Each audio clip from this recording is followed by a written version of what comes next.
this session kind of came about because I was talking with Heather, Heather Perriam about building rapport, and I kind of realised like how actually like super important it is in establishing, really good consultant stroke client relationships. So what I wanted to do by the medium of endless paper, I will be writing some stuff down and then you can all take it away afterwards. So yeah, like I was saying, building rapport is probably, I think it's one of the key, like people call these skills soft skills, and I think actually they're essential skills, because I think to a certain degree, depending on, the complexity of the project, I think most people, and I include myself in most people who have a bit of knowledge, could probably get a good understanding of low code. But building rapport and those softer skills, stroke essential skills, I think are probably as important or more important. And without that foundation, I think you'd find projects a lot harder. So I just wanted to go through some kind of key points that I think are really important with building rapport. And look, we can zoom in and move around. So the first one really is about active listening. And this is going to be a bit of an interactive session. So does anyone want to come off mute and maybe let me know what they think active listening is? I think, like for me, in my role, it's when we gather requirements, and just basically sometimes people don't know what they want, but if you just listen to what they're saying, sometimes you come up with ideas, and they're like, oh yeah, no, that's what I wanted, or or whatever. So yeah, I just let them talk. Okay, nice. Thanks, Shamim. Anyone else want to come off mute? Hello, Sean. How are you? All right. Is it listening to what they're saying and actually building pictures in your mind of what they're not saying, and then asking questions to sort of clarify, to better understand what you think they might be saying or what they're not saying, if you see what I mean. Does that make sense? Yeah, nice one. Yeah. So there's one specific technique that you can use, which is called mirroring. And that is all about clarifying what the client is saying, and maybe you might use like 1 to 3 words that they've said that really shows that you are listening and kind of taking part and understanding what they're saying. Another big one, and I'm quite guilty of this, but Amy on the call keeps me honest, is put your phone away. I've been on calls before where you can kind of see someone is on their phone and then they're distracted.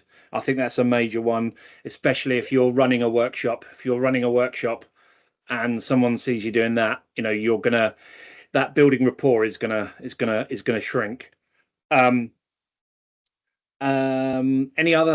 from anywhere else want to put their hat in the ring on the active listening part? I think sort of echo something that's already been said, but listening out for the needs as someone's talking. They might not be asking you a question, but there's clearly a need highlighted somewhere. Yeah. Nice. And I think probably more so these days, it's a little bit harder.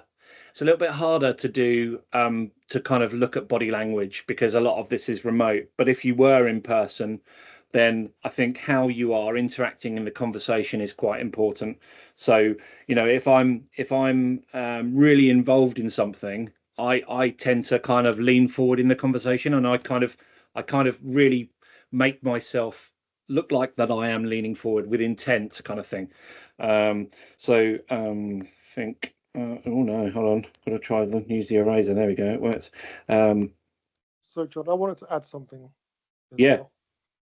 So, one of my last roles, there was this guy. He just happened to be from America, and every time I'd be talking to him, gathering requirements from him, he used to do this a lot, and he was constantly nodding, and he nodded more than I would nod. when I was getting something. But that was just the way it was, but it actually worked. I really felt like we were really understanding each other, and that was just the way it was. So to be honest with you, I actually started trying it when I was listening to other people as well. And I found that when I deliberately nodded more than I normally do, people responded to. I wasn't just doing it in a fake way, if you know what I mean, but I actually tried to. Yeah, that's interesting. So one of the first kind of, it was before I was a consultant a long time ago. I was doing a session where I had to basically gather requirements, but also understand technically what was possible. And we had these guys come over from India, and I don't know if you've read much about like Indian culture, but they talk and he talks about it. It talks about like having that they do like a head wobble, right? And what I thought to start off with, every time he did this, it meant yes, and he wasn't really saying very much in the meeting. And then at the end of the meeting, I said to him, "No, we got on really well. I've known him. I knew him for like 2 or 3 years, but it was the first time that I'd met him." And I was asking him about this because I'd been reading up about it, and he said, "Well, the head wobble thing can mean quite a lot of things. It can mean yes, it can mean no." And if you're basically assuming that I'm saying yes all the time, then we need to do this meeting again. So yeah, I got really caught out badly with that. So yeah, I think kind of thinking about things culturally as well is quite important. Moving on from active listening is about personalization. So I think personalization and increased personalization can help you build rapport. So by that, and I'll just go through a couple of things that I've got. So one of the things that I always do is I really do my homework. I will go on, so do your homework.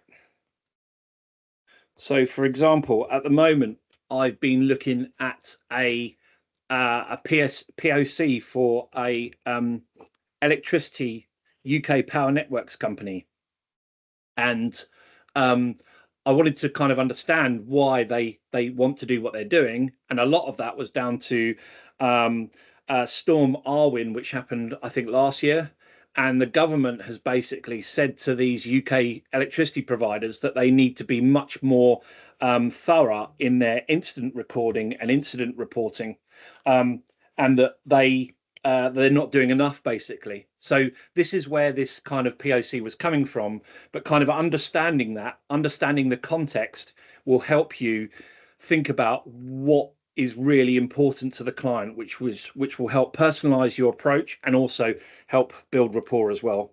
So do your homework. That might mean looking at their website, maybe also looking at their mission statement, really trying to understand what it is strategically that they're trying to achieve. Also another one, and this is something that I've got a story on this one, where I went to New Zealand. Actually, Shoti knows some of the people that this is how long ago this was. I went to New Zealand, and while we were there, we were going to be traveling around the South Island, and I had booked a ticket with a company called Magic Bus, and on the day that I was supposed to fly to the South Island and get on the bus, it was in 2011. There was a really big earthquake, and that's the one that there was one in Japan. It was like a massive one, and then there was also one in Christchurch in the South Island. And at the time, I was with friends, and one of my friends' dad was missing for quite a long time in Christchurch. He was in the cathedral in Christchurch when it happened. And when I spoke to the Magic Bus people, they obviously they knew that was going on, and they were they sorted me out. They worked out a different route for me, all this kind of stuff, and they were very hands-on. And they asked me at the end, does anyone been affected? And I explained the story. Anyway, about 3 months later, about a month and a half later, we kind of got round to the end. I needed to ring them up again to check to see that I was okay to go to the North Island, and they said to me, "Oh, how's your friend? How are your friends Laura and Daryl?" And I was like, "Huh?" Like it just blew me away. Now I know that now to be really, really good customer relationship management. And obviously in the background, they probably had some kind of CRM system where they could take notes and, you know, refer to those notes when they were speaking to their clients. But it was a really personal thing, and I was really blown away that they asked that question. So something that I do quite a lot is when I'm talking to clients initially, you know, say they've got a dog, let's call the dog Patrick. Like, I'm going to make a note of that and make a note that their dog's called Patrick, and sometimes refer to it in conversation, because I think sometimes if you're talking about other stuff other than the work, that also builds rapport. So like I've got remember, oh, if I can spell, it'd be helpful. Remember personal details. And I think that's really important. And yeah, and also bring them up. And this is key, if appropriate. So that that dog story that I just told you about was from another project that me and Amy, who's on the call, and that was actually the guy's other half called Patrick, not his dog, and I confused the two. Anyway, moving on. So yeah, also we need to also think about the individual goals of the client. I think that's really important. So that builds on the mission statement, but there will be variations of how people interpret the mission statement within the company, and that can be of the client or the SMEs that you're speaking to. And where you want to get to is you really want to become the trusted advisor. And another example where I know that I've become the trusted advisor is on every now and again I have Friday calls with this one client, and she tells me that when she's going for her Botox injections, which is quite interesting. Yeah, is there anyone got anything else around personalization before I move on there? I just had a little tip, to be honest, Amy, John, from a previous role. Now, I don't know how many people still use contact cards and Outlook, but what we used to do, I used to be a hairdresser, and what we used to do is, in the client's contact card, in the notes section, we would note down something they told us that time. So if they said, I'm going on holiday to Turkey, we'd note that down so that the next time we met with them, we'd be like, oh, so-and-so's in today, let's see what we talked about last time. And it just kept that personalization, because you meet so many customers, you won't remember everything. But if you utilize the contact card and you can add little notes and things like that, just golden. And I still do it now. Yeah, exactly. Nice. That's a really good tip. I might start using contact cards instead of pieces of paper. So the next one that I want to... You've got some more questions, John. Oh yeah. Please come off mute if you've got questions. This is interactive and we are embracing technology, so please ask away. I was just going to add on to what Amy said, actually, because that definitely makes a difference in my job. And I find the other way around as well, remembering to tell people a little bit about yourself, things that, you know, if you tell them about your dog or your child or whatever it is you've got in common, it's always quite touching, the right word, maybe not, but when people remember something about you as well, you know, you've stuck in their mind, and that personal relationship is growing, and every time you speak it gets more and more thorough. So just add on to that. Anyone else got their hand up? Or no? Sean. Sorry, Sarah. Sean.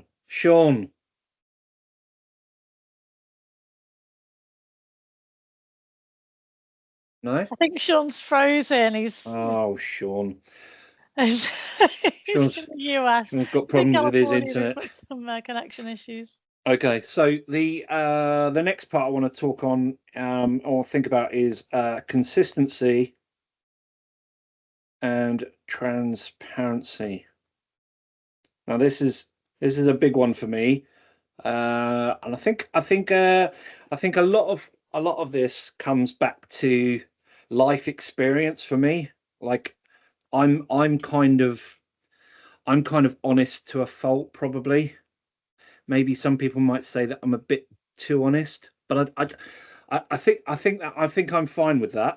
There are times where maybe I could be, like, say, when it comes to, I don't know, time, that I could be a little bit easier on myself. But there's some key bits here that I think I should call out. So first one is, try to be reliable in your communication and follow-ups. So if for example you say to a client, I'm gonna get back in touch with you tomorrow at 3 o'clock, like, I will make sure that there is something in my diary where I am coming back to them by 3 o'clock the next day. There are some people that I think who are real sticklers for time and timekeeping, and there are some people who are, always the late people. I think that's okay, if you're late every now and again in your personal life, but I think when you're dealing with clients that are, paying for your time, I think it's important to make sure that you are sticking to those time frames. Also, you want to ensure that your advice remains consistent. And by that, I mean, if you don't know the answer, then just hold your hands up and say, I don't know the answer, but I know someone who does, or I'm going to go and take that away and I'll come back to you. Also, you want to hold on, let me just see what's going on here. Yeah, there we go. Also, I think it's really important to like, kind of clearly communicate your processes. So whether that's, how you interact with clients, whether that's with Azure DevOps or you're using Jira, something else which is pretty awful. And yeah, clearly communicate those processes, because you really want people on the same page with you.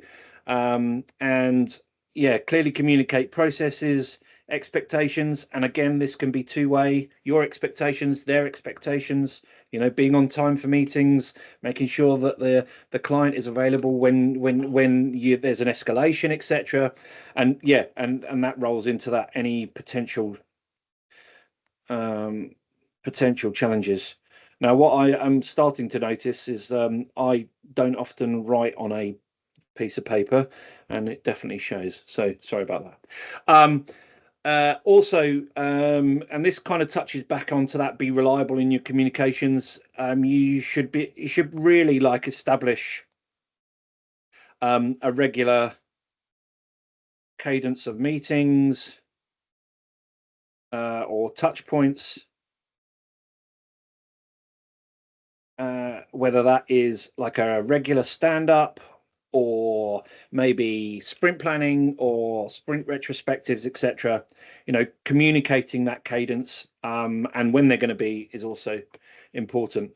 And this one is for Amy.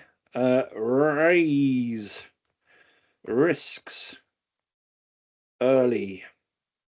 So now there is a book called it's called Getting Naked by Patrick Lencioni.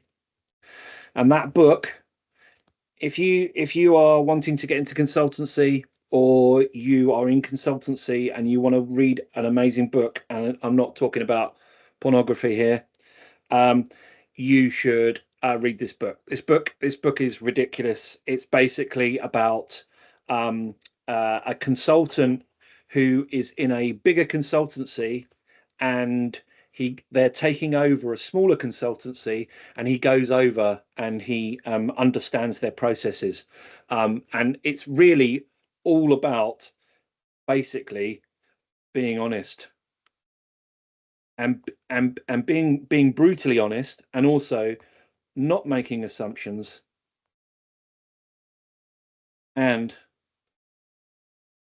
being the one that asks the seemingly silly questions. So by that I mean, we might go into a client engagement where we really don't know the domain area that they're talking about, or we might go into a client meeting where we do know the domain that we're talking about, or that they're in. But if you don't ask what you might think are silly questions, it's either going to put the onus on the client to ask those questions, which might make them feel kind of weaker in a way. And so rather than them feeling uncomfortable, I think it's okay for us to be uncomfortable. Just putting a Sprint Zero reference in there. Thanks a lot.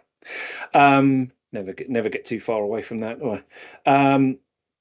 Yeah, and so just to touch on that, you also need to be being honest about what is and what isn't possible.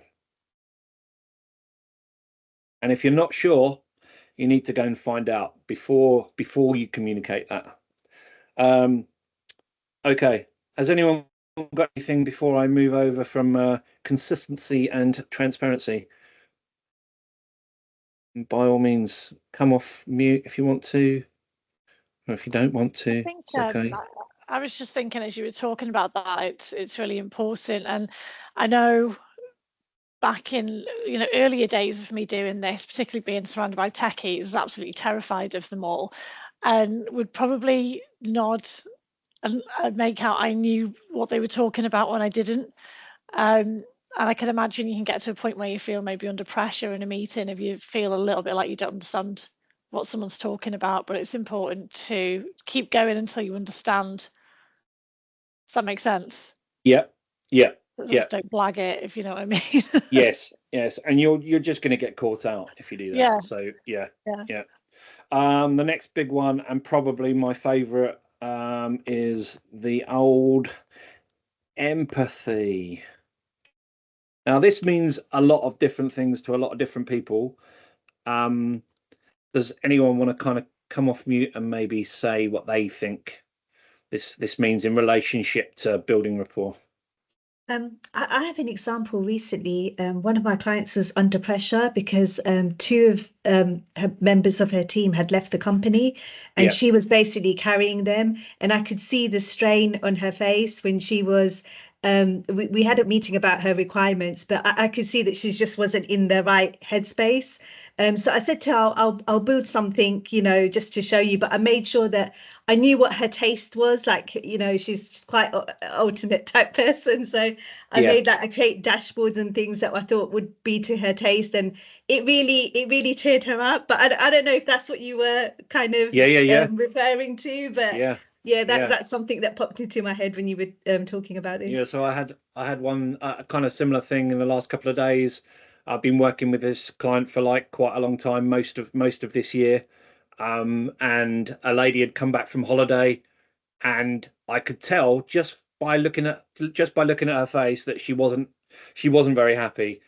I didn't know that she'd been on holiday or anything, but I could just tell that there was something up. So after the call finished, I rang her straight away and I said, look, that's the first time I've ever seen you looking really sad. Like, is everything okay? And we just had a good chat. And she was like, I feel overwhelmed at the moment because I've got so many emails. I've come back from holiday, but thanks for checking in, etc. All of that kind of stuff. I think sometimes and this is more in my personal life, empathy can be a bit of a double-edged sword, because sometimes I kind of go a little bit too much on the other side. But yeah, we're talking there about walking in the client's shoes. That's quite a, if anyone has done any kind of theory around counseling, that is a major one. It's all about kind of understanding their pain points and frustrations. I think those pain points can really impact people outside of work as well. You can see someone on a Teams call and think this is a 9 to 5, but if they're working late, they're in trouble with the partner at home, they're missing out on kids' activities, it has a that project might be having a real personal impact on that person. Yeah, absolutely. Another big one, and this is something that I'm not very good at, because sometimes when I get excited I talk too fast, but don't rush, and give the client time to express themselves. And this is a big one for me, which I find hard. Silence is okay. So you don't have to fill the silence, unless you're my daughter and she narrates putting on a pair of shoes. But yeah, silence is okay, and it gives them the space that they need to be able to to speak. Also, like I did on that call this morning, acknowledge feelings. At the end of the day, everyone that you're talking to is human, and they, like Sarah's just said, they might have stuff going on in their personal life. They might not be able to bring their full self to work because of that, but it's good to acknowledge them and identify them, and actually, depending on your relationship, to also actually formally speak about them. To give you an example then of that, we were working with a water company, and the subject matter expert on their side was the single point of failure, and he was having to attend all of the workshops, but he was also having to do all the reporting, and it was crunch time, reporting time for them. And I noticed on a couple of calls he wasn't there, and I thought, right, okay, well, building rapport, but also thinking about the security of the project. If there's something wrong with this subject matter expert, and he's the single point of contact or focus for this project success, and something happens to him, maybe because of mental health reasons, then that's going to be a big problem for the project. So I spoke to him in my kind of capacity as a mental health first aider. I explained to him, I totally understand where you're coming, how you're feeling and where you're coming from. We can do this at your pace. We can slow down a little bit, or we can, kind of look at this in a different way when you're not so busy. So yeah, there's a I don't really like this. I don't really like this term, but I'm going to put it down anyway. So you can employ what's called tactical empathy, and by that, that is about labeling emotions. So if someone tells you that they are I've got this on, I've got that on, I'm worried that this is going to be happening, you might say, you seem concerned, and that is labeling that emotion for that person, and that will normally lead to better empathy, and also better building rapport. There's another very, very good book. It's called Never Split the Difference, and that is by a guy called Chris Voss. He is a trained FBI negotiator, and he talks about all of the different topics, all of the different things that he employs to be able to get the negotiation going in his way, so that people aren't harmed and it ends safely. That's a great book. Okay, does anyone else have anything on empathy before I move over to the next one?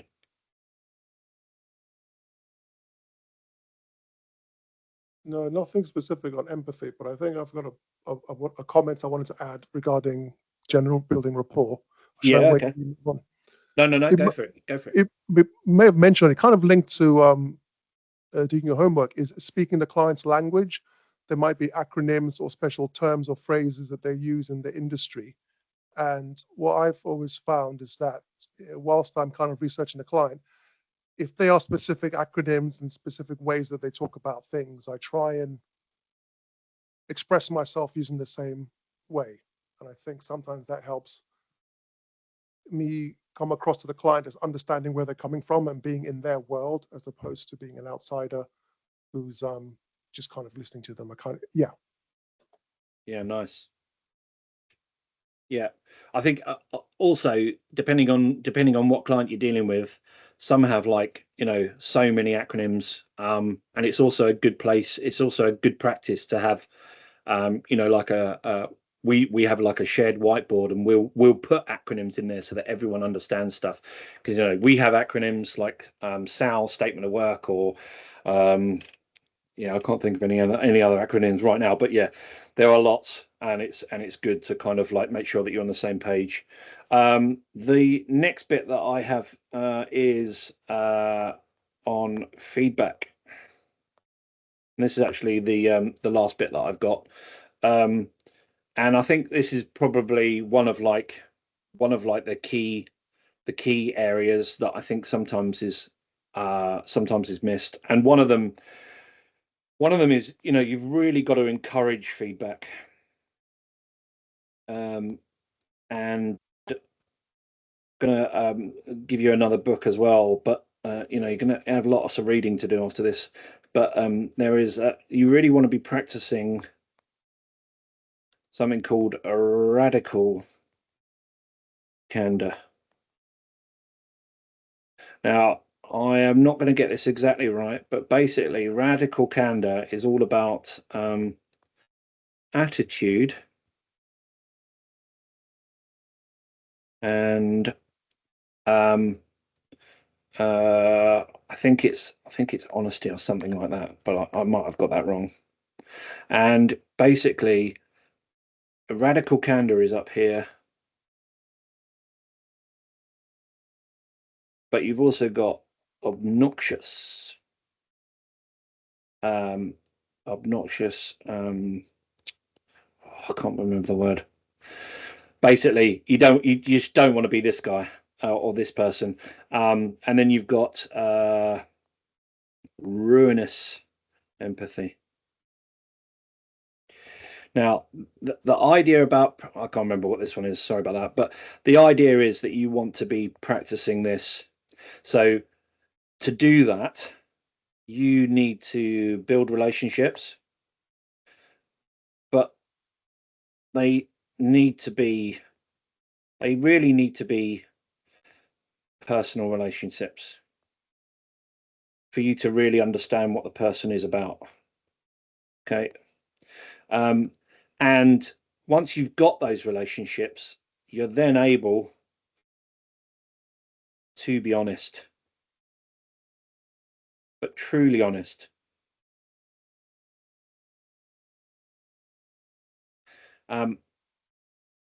What can happen though is maybe you have, if you're, you don't say anything. So honesty is kind of the right word. You don't say anything to the person that you've potentially got an issue with, and you keep it to yourself.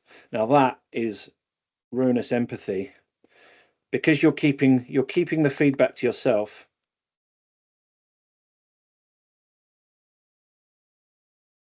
And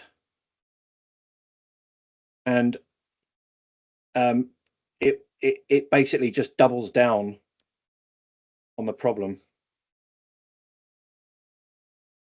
because the person is not being told that there's an issue. in an honest and constructive way, then the chances of them doing it again are pretty high, and that's going to have a negative effect to the project or the relationship that you've got. The obnoxious, and I can't remember this other word, but this obnoxious bit is kind of the worst place, because you're basically being brutal in honesty, but you have no kind of positive rapport. I checked the model. It's called obnoxious aggression. Yes, that's the one. Thanks, Anna. Cheers. No problem. Is this out of another book, John? Huh? Is this out of another book? Yeah, it is. Yeah, it's Radical Candor by Kim Scott. Yeah, I'm listing these down. I'm going to be on and Amazon. she was in Google, Facebook, and in Apple, I think, in like kind of an HR function. There is also another one which is similar to this. It's called the Energy Investment Quadrant, and this is more around like the people on the team. So you have like the players, and then you have the cynics. Again, I can't remember these two, but basically you don't really want to be in this one.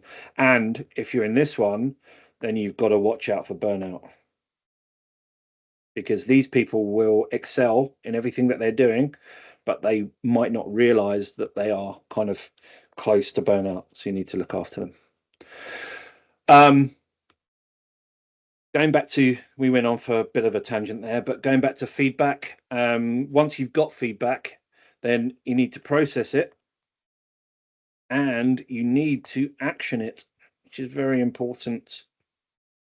And yeah, that's really important. It needs to have an owner.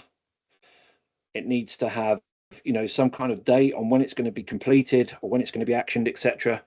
And that's going to lead to follow-ups, and then maybe iterating on a better product or service. I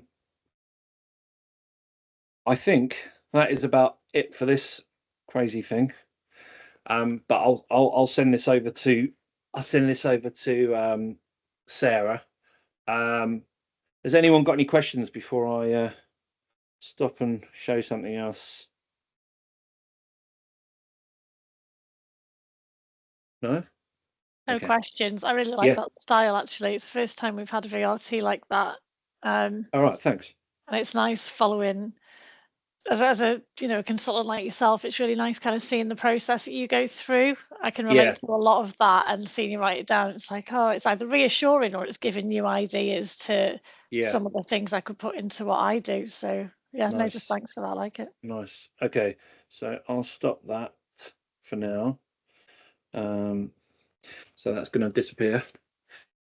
The other thing I wanted to show, which is kind of it is related, but so I've been working on doing some mentoring with a guy in Australia, and we obviously have the time difference problem. I'm in the UK, so he's like 450 hours ahead or something, or wherever he is, and we need to work out how to communicate with each other.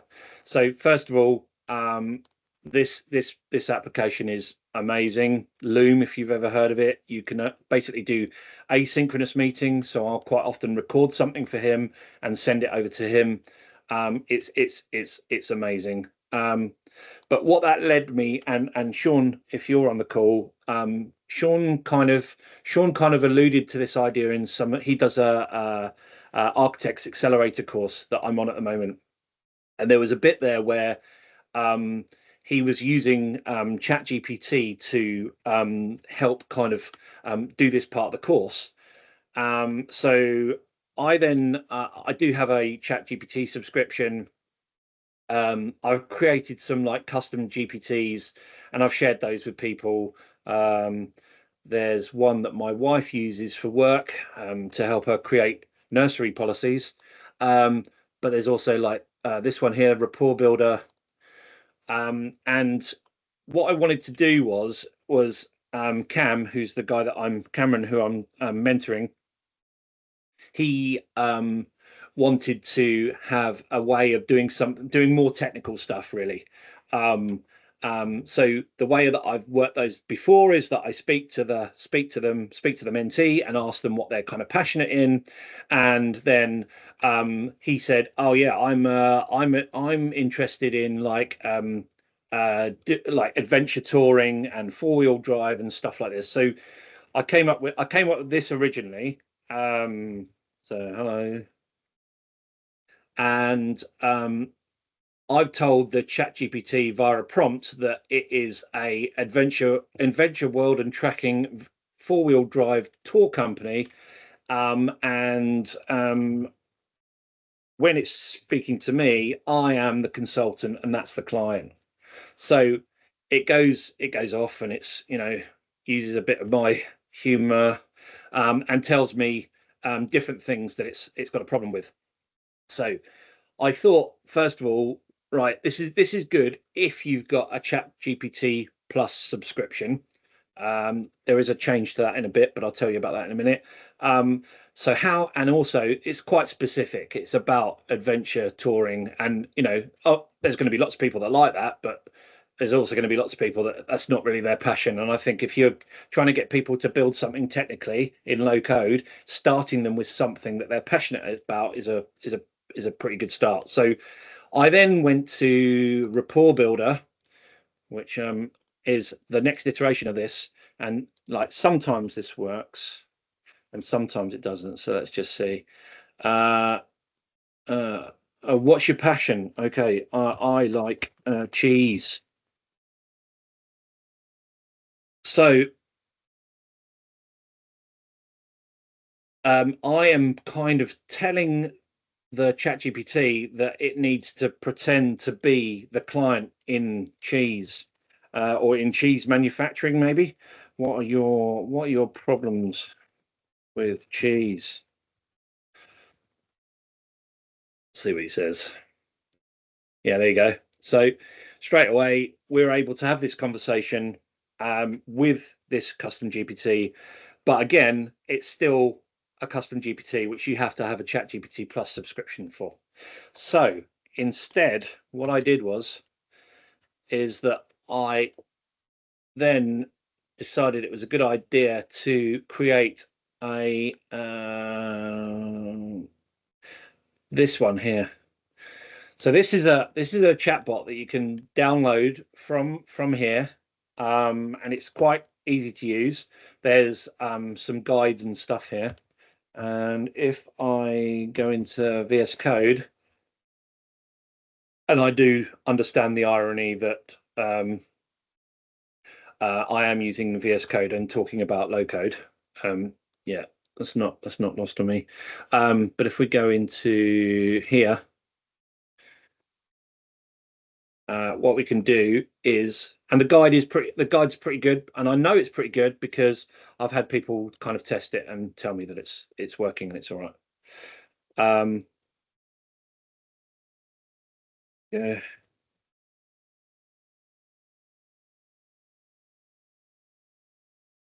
Got the right, yeah. Okay. And what we can do is open this up. This is where it's gonna not work. Oh, you're gonna work.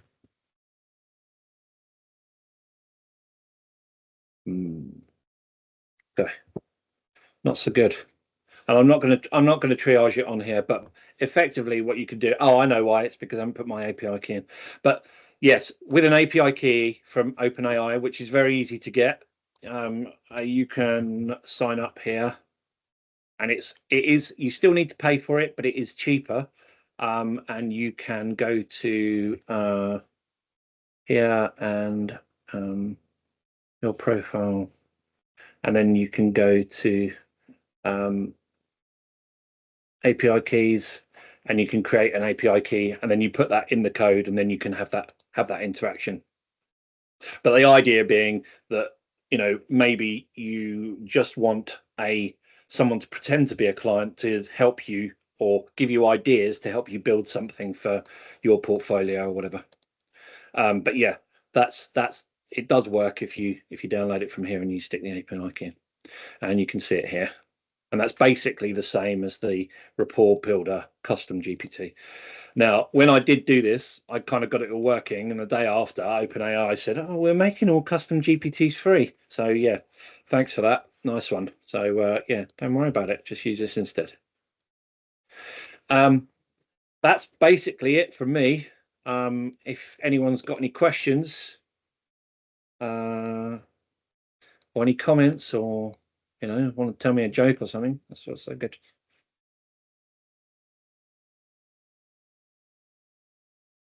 No comments specifically, except that, yeah, really thanks a lot for this recap. There's some really, really cool points in there.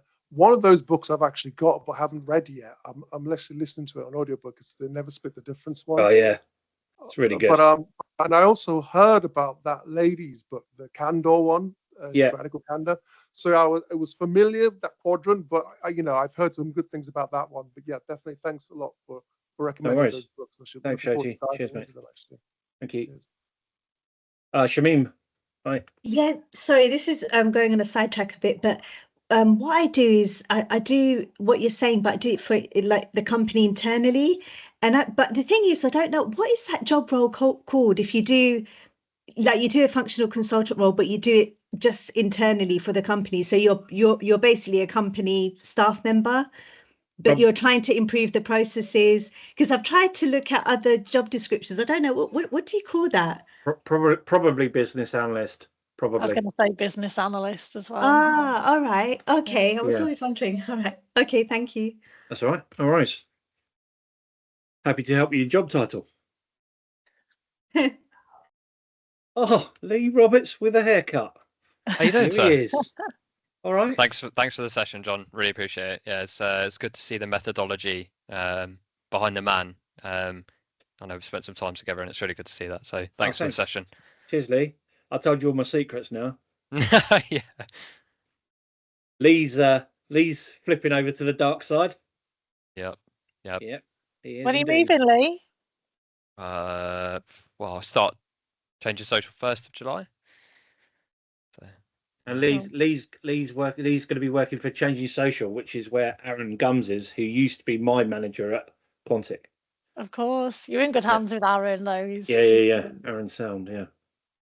Looking forward to it. Nice. Obsessed with Lego as well. Yes, he is very obsessed with Lego. It's having a common theme in the Power Platform, isn't there? Lego. We love it. Yeah.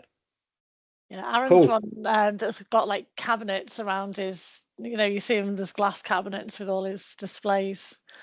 Yeah, they have.